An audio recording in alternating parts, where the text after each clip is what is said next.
Okay, I think it's on. So I'm going to start talking about Always In Tao.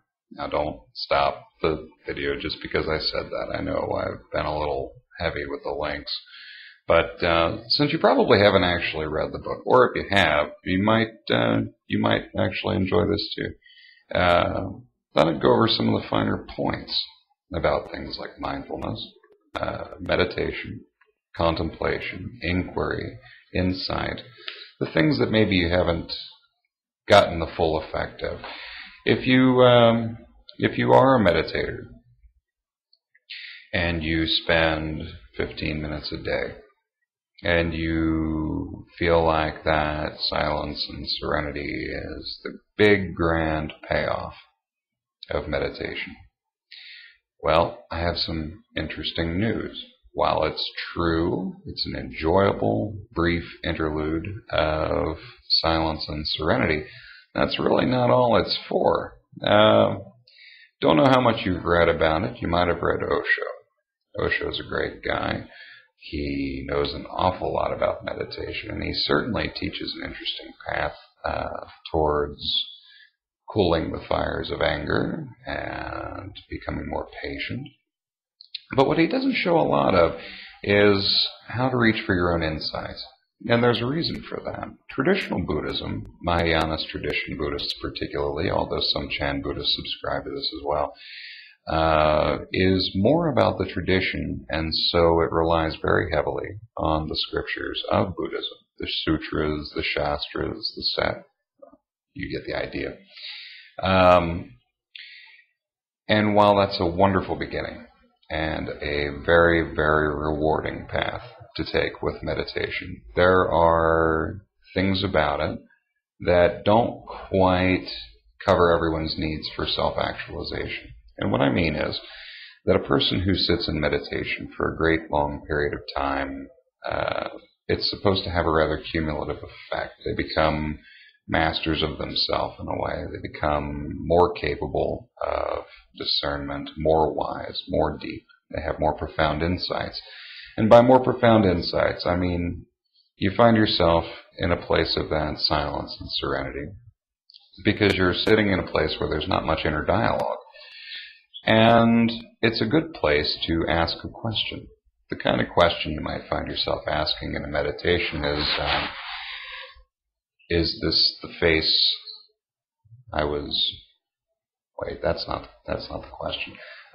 Is this my original face? You've seen things like that written in the sutras. You've seen things like that written in some of the writings about esoteric Buddhism. Particularly, the importance of a question like that is to find your place in continuum. Now, when I say continuum, I mean the big, long picture. Not the biggest picture, but the long-term picture. Certainly, the answer to a question like that upon proper reflection and meditation is, it neither is nor is it not. How does that help? Well, it helps a couple ways. One, finding that you are not the same for the big long period of time is a little liberating. You can discover within yourself that there are things that you never even realized, how different you are at different times. And maybe you can relax some of your expectations of yourself as a result of it. You don't have to expect yourself to always think the same ways about the same things. You can give yourself permission to be a little lighter about it. Maybe you don't have a favorite song. Maybe it is different every time you're asked. And so you don't feel struggle to identify yourself with things. That can have a long-term ramification. That can have a big effect on your life. If the things that you like and the things that you love, you're not necessarily identified with, at least not in a permanent sort of a way, you're under no obligation to defend them. You're under no obligation to police them. When someone talks about it, you don't absolutely have to throw in your 2 cents. That alone can be empowering. A lot of the situations that we find ourselves in life have a sort of a two-edged sword feel about them. You find yourself saying what it is you feel strongly about, then you're committed to it. And if people disagree, then you're stuck in a sort of a loop. You have to defend it, or you have to listen and acquiesce to what they think. And there's an exchange going on in those moments between two people at any given time. If I agree with you, or if I disagree with you, you're going to have a reaction within you, and it's going to feel good or it's not. And so it's nice to have a little more control over the things that other people can do and say that make you feel good or not. That's one of the reasons I wrote the book. Things like that are what we talk about in the book. We talk about how important it is to understand the difference between being identified with something and being defined by it. We talk about what mindfulness is and how it's actually supposed to apply. A lot of people take this mindfulness thing and they get their little sand garden and they move their little rock around with their little rake and they stay in a mode with their thinking, and that's really not what mindfulness is, not in its practical form. Mindfulness in a practical form has a lot more to do with staying on track with something. If you put your shoes in different places, as Dr. Wayne Dyer once said, you wouldn't be able to find them the next day because it's just not practical to leave one on the roof and one in the car and expect to remember where they are. So you have a natural mindfulness that tells you to put your shoes where you can find them, or you're walking around barefoot. But mindfulness in this other thing is knowing what your intentions are, knowing what you intend to accomplish, knowing what you're doing, and knowing what things will keep you on track with that and what things won't. A good example of that kind of mindfulness is knowing that if you incorporate certain people into your life who are better equipped to help you reach certain goals, you're more likely to reach those goals, as opposed to spending an extraordinary amount of time with the people who are counter your goals or are distractions from those goals. So mindfulness can have a lot to do with your social situations. It can have a lot to do with your personal situations. We are going to be making a video about this, and it's going to be a big, long video. And for people who like that sort of thing, it's going to be just the sort of thing those people would like. If it's not really your cup of tea, I would still suggest you take a look at the book because its effect on your life can be profound. I'm not saying that because I'm just a fan of my own work. Not everything I produce reaches me and says, okay, sell this as hard as you can. It's really not like that. I was teaching this long before I wrote it. I was answering the questions that I'm answering in the book long before I answered them in the book. And the reason was clear. The people who came to me for advice, they respected my opinions on things. They appreciated my insights. They knew I was fairly compassionate about their situations. And these situations came up in every case. They came up with people over and over again, meditators and non-meditators alike. So I think there's something in the book for you. And that said, I hope that you read the book and determine what to take from it. And if you find that adopting something similar to my Zen is beneficial for you, then use it and make it your own. If you find that it's not, set it aside and use it as something that you learned from as a means to get closer to what does work for you. I think we all reach points in our lives where we come to a stop and we go, don't know what to do, or I don't know what I want. And it's a Jainist question.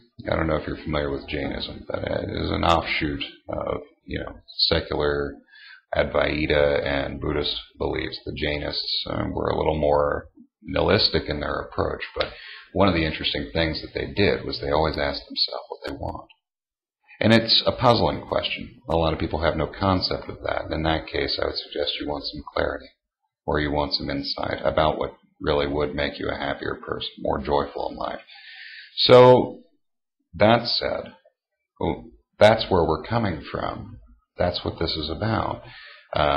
The companion books are a little more of the same. Collected Thoughts is certainly more about how that thinking works in the real world. It's mostly old blogs and articles that I've written about situations that I found myself in, and some of the thoughts that led to these insights. This video, by the time I'm done, will probably be about 15 minutes long, so if you needed to pause it and get a drink, or if you decided you were going to abandon it, well, now's as good a time as any. But if you're interested, if you're intrigued, Mindful Like a Child goes on and describes the axiom that when we are children, we begin finding ourselves looking to the people around us for our sense of well-being, and so we behave in a manner not unlike they do. And we mislead ourselves. We learn to be mindful of things that aren't necessarily practical to our growth or to our own personal sense of accomplishment or our sense of well-being, and that we actually have to revert somewhat. We have to go looking again. That's a big part of what the process of meditation actually is. If you look at it the right way, you find that you're trying to unlearn bad habits, relearn new habits, good habits, better habits, habits that serve you. And that is a big part of the Zen that I teach. I find that a lot of people are committed to doing things the ways that they're comfortable doing. And as a result, they're unhappy with their lives. If you think that that applies to you, I've written a huge volume of information that I think you'll find beneficial. I'm also available through the website. If you look on the blogs, you'll find that there's one about personal consultation. I don't mind answering personal questions. I don't mind answering fundamentally very difficult esoteric questions. Do you think your dog's possessed? I can probably actually help you find somebody who can help you with that, although that's not what I specialize in. I do think that it's important to note that though I'm not a life coach or a licensed therapist or anything like that, I do help people with the meditation a lot. I've helped people reach a level of spiritual maturation. I've helped people come to a place where they're more authentic. And whether you realize it or not, sometimes you are authentic. Sometimes all of us, myself included, go through periods where they realize how different they are with some people than with others. They realize how careful they are for the benefit of some people's feelings than for others. And I'm not saying that that's bad. I'm saying that there's a time and a place to be aware of that, and to be aware if that's a limiting factor in your life. And there's ways to work around it. Becoming authentic doesn't mean becoming cruel or rude or insensitive. It means becoming more compassionate to yourself, so that when you have the great idea, you don't avoid expressing it. So that when you have a powerful insight, you don't prevent yourself from telling people about it, for fear of how you'll be seen, for fear of what they'll think. It's a very difficult thing, deciding what's important. And for some of us, we're pretty content the way things are. Even then, there's a degree of maintenance involved with keeping things to your liking. Always try to keep things to your liking for the most part. And don't feel ashamed that you really want to be happy.